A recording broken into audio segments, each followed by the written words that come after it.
السلام علیکم ورحمۃ اللہ وبرکاتہ. نحمده ونصلي على رسوله الكريم. اما بعد.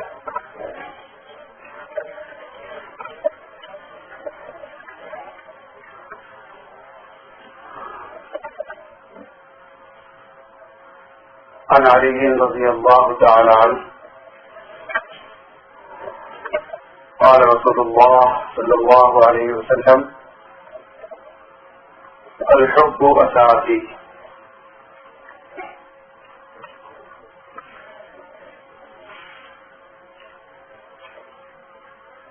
ایک حدیث شریف جو حضرت علی رضی اللہ تعالی عنہ سے نقل کی گئی ہے، جس میں حضرت علی رضی اللہ تعالی عنہ نے نبی کریم صلی اللہ علیہ وسلم سے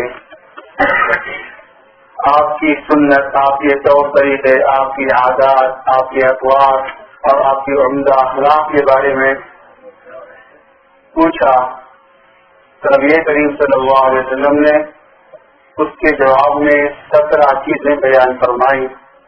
اس حدیث پاک کا تسلسل چل رہا ہے اور آج اس کا تیسرا جملہ آپ کے سامنے پیش کیا جا رہا ہے. اور آج کی اس محفل میں گلہائے محبت کی سوغات پیش کرنے کی نافذ کوشش کی جائے گی. در قبول افتد زہ عز و شرف. نبی کریم صلی اللہ علیہ وسلم نے فرمایا الحب اساسی، کہ محبت میری بنیاد ہے، محبت میرا بیس ہے، فاؤنڈیشن ہے. اور اسی لیے نبی کریم صلی اللہ علیہ وسلم اللہ سے محبت کی دعائیں مانگا کرتے تھے. اللہم انی اسألک حبک وحب من یحبک. اے اللہ، میں آپ سے آپ کی محبت مانگتا ہوں اور جو آپ سے محبت کرے اس کی بھی محبت کا سوال کرتا ہوں، اس کی محبت کی بھی درخواست کرتا ہوں. یہ محبت کیا لفظی حرف ہے اور اس کا اصل مادہ، اصل حروف صرف 2 ہیں، ہاں اور با، جس کو حب کہا جاتا ہے. اور قرآن پاک میں بھی حب کا لفظ استعمال کیا گیا ہے. والذین آمنوا اشد حبا للہ، جو ایمان والے ہیں وہ اللہ کے لیے محبت میں بہت ہی زیادہ پڑے ہوئے ہیں، بہت ہی زیادہ سخت ہیں، بہت ہی زیادہ مضبوط ہیں. تو محبت یہ کیا چیز ہے اور اس کی حقیقت کیا ہے، اس کو کس انداز میں، کس الفاظ میں اس کا اظہار کیا جا سکتا ہے، کس الفاظ کے ساتھ اس کو بیان کیا جا سکتا ہے، یہ بہت ہی مشکل کام ہے. محبت یہ تمام کائنات کی، تمام دنیا اور آخرت کی، تمام چیزوں کی یہ بنیاد ہے. کائنات کے وجود میں جتنی چیزیں وجود میں آئی ہیں، جتنی چیزیں موجود ہیں، ان سب کا سبب وجود میں آنے کا، موجود ہونے کا صرف محبت ہے. اس لیے اس کائنات میں چاہے وہ جمادات ہوں، چاہے وہ نباتات ہوں، چاہے حیوانات ہوں، چاہے انسان ہوں، سب کو محبت کا ایک حصہ ملا ہے. کوئی محبت سے محروم نہیں ہے، کسی کو محروم نہیں کیا گیا ہے. زمین اپنی طرف ہر چیز کو کھینچتی ہے اور یہ اس کی کشید صفر کہلاتی ہے. اوپر جو بھی چیز جائے گی زمین اس کو نیچے لا کر رہے گی، زمین اس کو نیچے کھینچ کر رہتی ہے. تو یہ زمین کی محبت ہے. اسی طرح چاند اپنی طرف کھینچتا ہے، مریخ اپنی طرف کھینچتا ہے، سورج اپنی طرف کھینچتا ہے. بیجان چیزوں میں جب محبت کا یہ تعلق ہے، یہ کشش ہے، کہ بے جان چیزیں جاندار چیزوں کو یا دوسری چیزوں کو اپنی طرف کھینچتی ہیں، اپنے اندر مقناطیسیت رکھتی ہے، تو پھر جو جاندار ہیں تو ان کے اندر تو محبت کا تعلق، محبت کا وجود یہ اور اولا ہونا چاہیے۔ جب جماعتات کے اندر یہ چیز پائی جائے گی تو اس کو کشش کہتے ہیں، کیونکہ یہ زمین کی کشش ہے، زمین اور یہ آسمان کی کشش ہے، یہ چاند کی کشش ہے، سورج کی کشش ہے۔ لیکن اگر وہی چیز حیوانوں کے اندر پائی جائے تو اس کے لیے محبت کا لفظ استعمال کیا جاتا ہے۔ آپ نے دیکھا ہوگا کہ سورج مکھی کا یہ پھول ہوتا ہے تو اللہ تبارک و تعالیٰ نے اس کو سورج کی روشنی کے ساتھ ایسی محبت دی ہے اور ایسی کشش دی ہے، ایسا تعلق اس کے اندر پیدا کیا ہے کہ جدھر سورج ہوتا ہے اسی طرف اس کا چہرہ ہوتا ہے۔ اسی وجہ سے اس کو سورج مکھی کہا جاتا ہے، سورج کی طرف منہ کرنے والا پھول جو ہوا کرتا ہے۔ اسی طرح حیوانوں کے اندر دیکھیے اللہ تبارک و تعالیٰ نے مچھلی، اس کو پانی کے ساتھ محبت رکھتی ہے، اللہ تعالیٰ نے اس کی طبیعت کے اندر پانی کے ساتھ مچھلی کی محبت کرتی ہے، اور پانی کے بغیر وہ زندہ نہیں رہ سکتی، تڑپ تڑپ کر جان دے دے گی بغیر پانی کے۔ اور حدیث شریف میں بھی آیا ہے کہ المؤمن فی المسجد کالسمک فی الماء، کہ مومن مسجد میں اس کی جو کیفیت ہوتی ہے، حالت ہوتی ہے، ایسی ہوتی ہے جیسے کہ مچھلی کی جو ہے پانی میں حالت ہوتی ہے۔ ارے بغیر پانی کے جس طرح مچھلی زندہ نہیں رہ سکتی، اس کا گزر نہیں ہو سکتا، اسی طرح مسلمان کا وجود یہ بغیر مسجد کے نہیں پایا جاتا، مسلمان کی حیات بغیر مسجد کے نہیں پائی جاتی، اور مسلمان کا دل ہمیشہ جو ہے مسجد کے ساتھ اٹکا ہوا رہتا ہے بخلاف منافق کے۔ منافق جو ہے وہ اس کو جو ہے بوجھ سمجھتا ہے۔ تو مچھلی کو پانی سے جو محبت ہے وہ ایسی محبت اللہ نے اس کے اندر رکھی ہے کہ جو بھی مچھلی کھائے گا تو اس کو پانی سے محبت ہو جائے گی، اس کو پانی سے الفت ہو جائے گی، اس کا تعلق پانی سے ہو جائے گا۔ کیا ہے آج کل کے موسم میں بھی آپ کھا کے دیکھیے، آزما کے دیکھیے، اگر مچھلی آپ کھائیں گے رات میں اگر کھا لیں تو پھر رات بھر آپ کو پانی کے ساتھ محبت ہو جائے گی، پانی منگا کر کے پینا پڑے گا۔ تو جب مچھلی کی محبت کی وجہ سے انسان کے اندر وہ اثرات آ جاتے ہیں، سب سردی کے موسم میں بھی جو ہے پانی کے گلاس پر گلاس پلایا جا رہا ہے، تو مچھلی کا یہ حال ہے، تو انسان کو وہ اشرف المخلوقات بنایا گیا ہے۔ انسان کو اللہ تبارک و تعالیٰ نے اشرف المخلوقات قرار دیا ہے، تو اس کا کیا حال ہونا چاہیے اللہ تعالیٰ کے ساتھ محبت کرنے کے اندر؟ اللہ کی محبت اس کو کیسے حاصل ہونی چاہیے؟ محبت کے معنی کیا ہیں، اس کی حقیقت کیا ہے، اس کی کیفیت کیا ہے؟ یہ لفظ عربی کے اندر دو لفظوں سے بنا ہے، حب، جس کو حب کہتے ہیں، اور یہی جو ہے مادہ، یہی الفاظ دانے کے لیے، بیج کے لیے استعمال کیے جاتے ہیں، کیونکہ دانا جو ہوتا ہے، بیج جو ہوتا ہے، جب زمین میں ڈالا جاتا ہے تو وہ پھلتا ہے، پھولتا ہے، اور وہ ایک سرسبز و شاداب درخت بن جاتا ہے۔ تو محبت کا دانا اسی طرح جب دل کی سرزمین میں ڈالا جائے گا تو محبت کا درخت بھی پھلتا ہے، پھولتا ہے، اور سرسبز و شاداب ہو جاتا ہے، لہلہانے لگتا ہے، اپنے پھل اور پھول اور اپنے ثمرات وہ نکال دیتا ہے، جیسا کہ قرآن پاک میں ارشاد خداوندی ہے کہ وَمَثَلُ كَلِمَةٍ طَيِّبَةٍ كَشَجَرَةٍ طَيِّبَةٍ أَصْلُهَا ثَابِتٌ وَفَرْعُهَا فِي السَّمَاءِ تُؤْتِي أُكُلَهَا كُلَّ حِينٍ بِإِذْنِ رَبِّهَا۔ یہ کلمہ طیبہ کی مثال ایسی ہے جیسے کہ کوئی پاک درخت جس کی جو ہے جڑ جو ہے زمین میں پیوست ہے اور اس کی شاخیں آسمانوں تک پہنچ گئی ہیں، تو كُلَّ حِينٍ بِإِذْنِ رَبِّهَا، ہر موسم میں، ہر فصل میں جو ہے اپنے پھل جو ہے وہ دیتا رہتا ہے۔ تو اسی طرح محبت کے اندر، حب کے اندر یہ معنی جو پائے جاتے ہیں وہ چمک کے، چمک، روشنی، صفائی، نکھار، اور اسی طرح حفاظت، استقامت، ٹھہراؤ اور جماؤ، یہ سب معنی جو ہے محبت کے الفاظ کے اندر پائے جاتے ہیں۔ محبت کی حقیقی تعریف کیا ہے کہ محبت کس کو کہتے ہیں؟ اس کو بیان کرنا بہت مشکل ہے، اور اس لیے مشکل ہے کیونکہ محبت ایک ذوق کی، وجدان کی اور لذت کی، احساس کی کیفیت کا نام ہے۔ اور 30 سے زیادہ اولیاء کرام نے محبت کی تعریفیں کی ہیں کہ محبت کس کو کہتے ہیں۔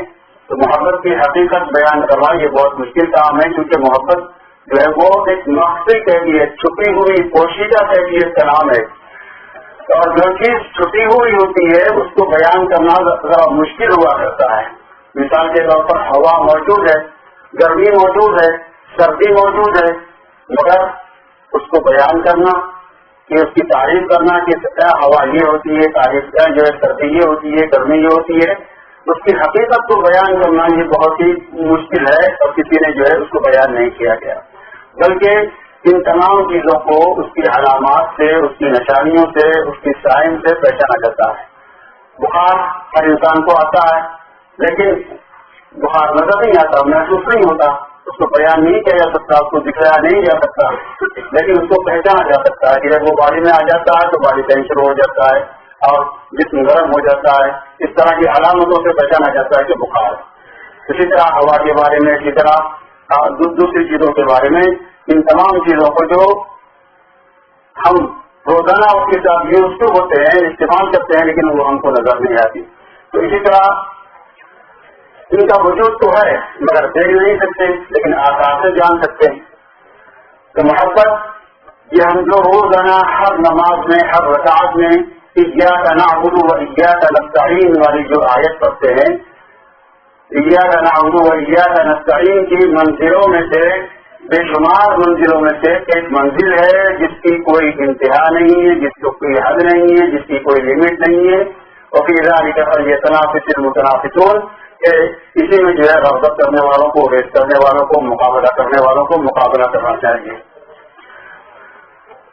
حضرت جنید بغدادی رحمۃ اللہ علیہ کا ایک واقعہ نقل کیا گیا ہے کہ ایام موسم میں، یعنی حج کے ایام میں، سارے اولیاء کرام اس وقت کے قطب ابدال سارے کے سارے وہاں پر جمع ہوئے، اور جمع ہونے کے بعد کہ محبت اللہ تعالیٰ کے ساتھ جو ہوتی ہے اس کی حقیقت کیا ہے، اس کی کیفیت کیا ہے، اس کو کیسے جانا جا سکتا ہے، کیسے پہچانا جا سکتا ہے، اس کی تعریف کیا ہے، اس پر جو ہے ہوتا گا اس وقت کے اولیاء اللہ ہیں۔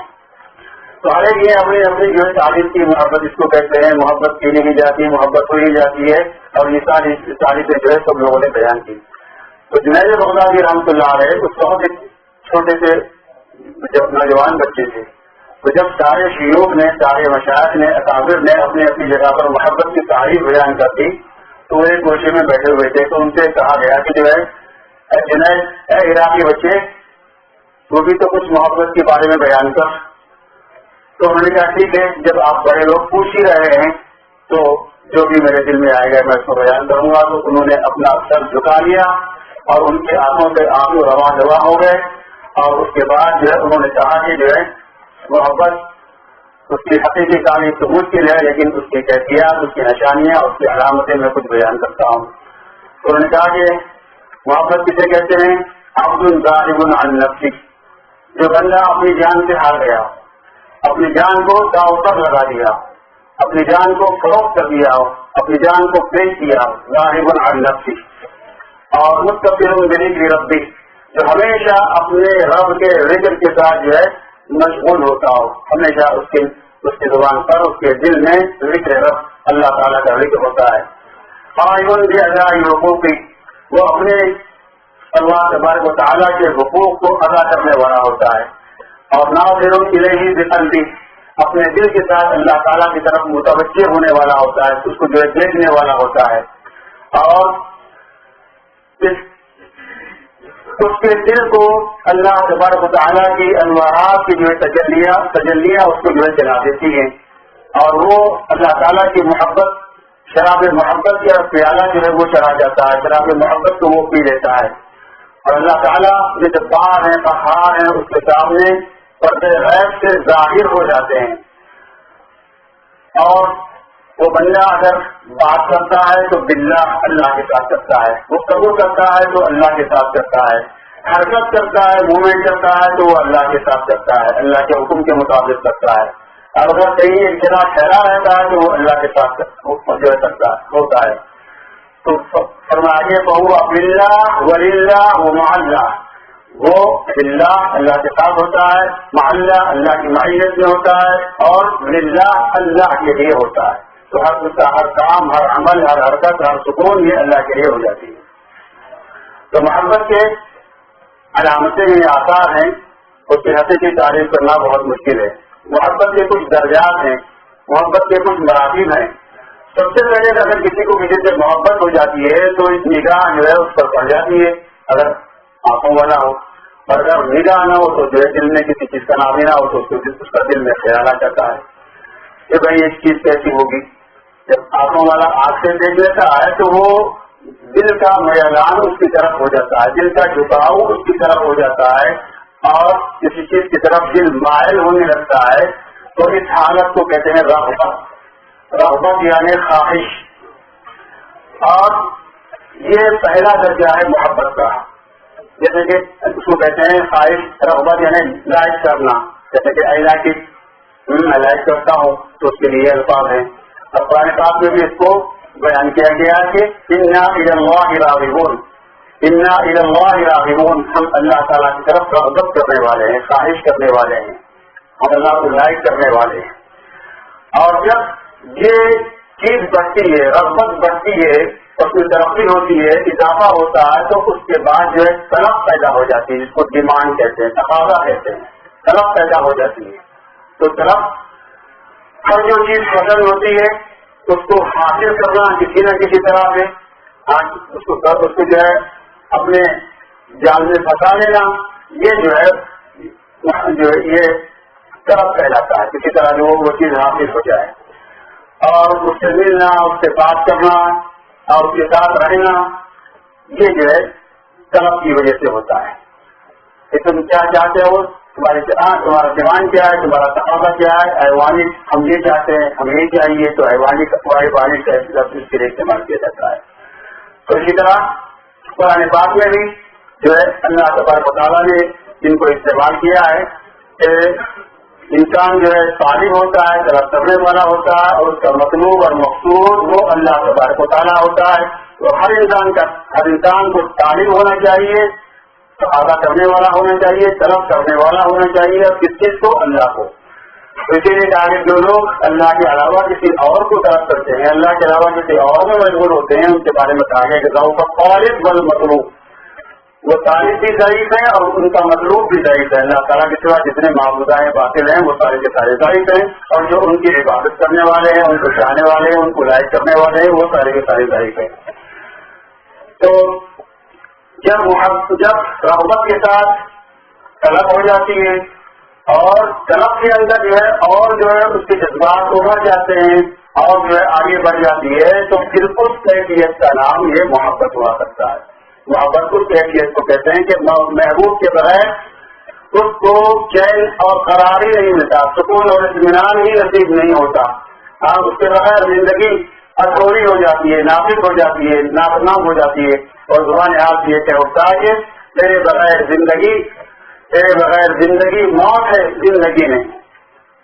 جو زندگی گزار رہا ہوں تیرے بغیر جیسے کوئی گناہ کیے جا رہا ہوں میں، تو یہ اس کی حالت ہو جاتی ہے. تیرے بغیر کسی چیز کی کمی تو نہیں، تیرے بغیر طبیعت اداس رہتی ہے. تو یہ محبت کی حالت اور کیفیت ہو جاتی ہے. اس کیفیت کو محبت کہتے ہیں. تو محبوب کے بغیر محب کو، چاہنے والے کو، محبت کرنے والے کو چین اور سکون نہیں ملتا. تو اسی کو کہا گیا قرآن پاک میں والذین آمنوا اشد حبا للہ، اور اسی کو کہا گیا حدیث شریف میں جو ہم نے جملہ پڑھا کہ المحبت اساسی، الحب اساسی، خود جو ہے یہ میری بنیاد ہے، میرا بیس ہے.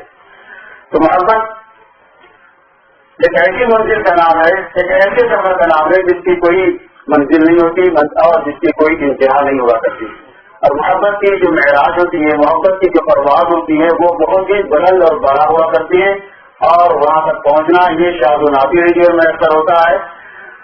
تو مان لٹا دینا، جان فدا کر دینا، ہاں یہ سب قربان کر دینا یہ سب اپنی جگہ درست ہے، لیکن اللہ کی محبت بندے کے اندر اس قدر شدید اور غالب ہو کہ صرف اس کو اپنا معبود بنا لے، مطلوب بنا لے، اپنا مقصود بنا لے، یہ اللہ کے ساتھ بندے کی محبت کی جو معراج ہے کمال ہے۔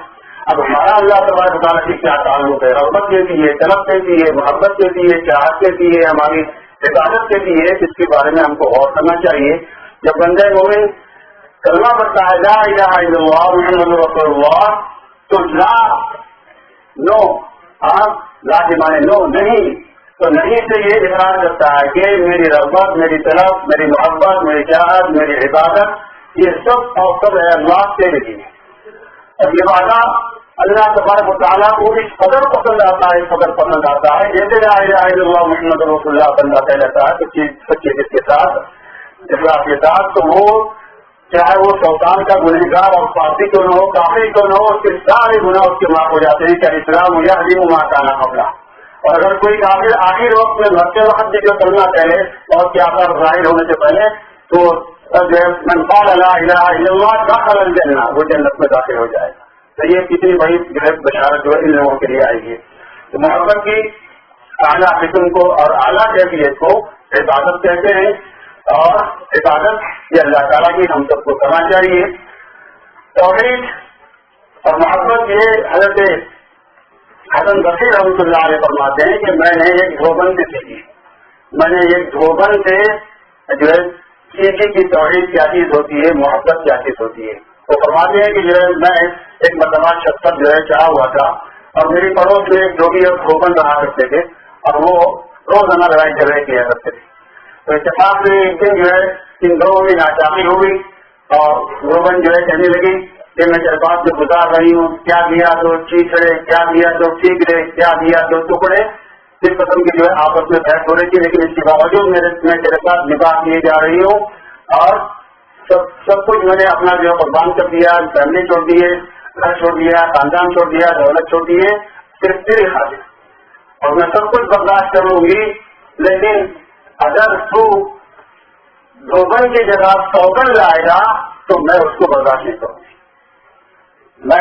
میری جگہ اگر تو سوگن لائے گا، دوسرا نکاح کرے گا، تو میں اس کو برداشت نہیں کروں گی۔ تو حضرت حسن بصری رحمۃ اللہ علیہ فرماتے ہیں کہ میں نے جو ہے اس دھوبن سے سیکھا کہ محبت کیا چیز ہوتی ہے اور عبادت کیا چیز ہوتی ہے۔ تو جو اصل محبت وہ عبادت ہی ہے، اللہ تعالیٰ کی عبادت ہی ہے۔ تو اللہ تعالیٰ سب چیزوں کو معاف کرنے والے ہیں، لیکن شرک کو معاف نہیں کرتے، پارٹنرشپ کو معاف نہیں کرتے۔ جس طرح یہ دھوبن نے پارٹنرشپ کو جو اپنے شوہر کے ساتھ معاف نہیں کیا تھا، اس کے تو جب وہ فرماتے ہیں کہ میرے سامنے فوراً یہ آیت آئی ان اللہ لا یغفر ان یشرک بہ ویغفر ما دون ذلک لمن یشاء، اللہ تعالیٰ تمام چیزوں کو معاف کر دیں گے مگر شرکت کو معاف نہیں کریں گے۔ تو انسان، معمولی انسان وہ بھی دھوبن اپنے شوہر کو برداشت نہیں کر سکتی، تو اللہ تبارک و تعالیٰ یہ دوسروں کی محبت کو، دوسروں کی عبادت کو، دوسروں کے ساتھ استعانت کو، دوسروں کے ساتھ مدد کو یہ کیسے برداشت کر سکتے ہیں؟ تو شرکت غم کی نہیں کیا آتی غیرت میری، شرکت غم کی نہیں کیا آتی غیرت میری، غیر کے ہو گے رہو یا شب فرقت میری۔ تو جب ایک معمولی انسان اپنی بیوی کے بارے میں، اپنے محبوبہ کے بارے میں یہ تصور کرتا ہے تو اللہ تبارک تعالیٰ تو ذوالجلال ہے، ذوالجمال ہے، ذوالکمال ہے، وہ کیسے جو ہے دوسروں کی شرکت کو جو ہے گوارا کر سکتے ہیں۔ تو اس لیے ضروری ہے کہ ہم اللہ تعالیٰ کی محبت کو حاصل کرنے کی تدبیریں اختیار کریں، اور وہ کیسے ہوتی ہیں، کیا ہوتی ہیں، انشاءاللہ تعالیٰ اس کو جو ہے اگلے جمعے میں بیان کیا جائے گا۔ اللہ تعالیٰ جو کچھ آ گیا ہے فرمائے، تو آخر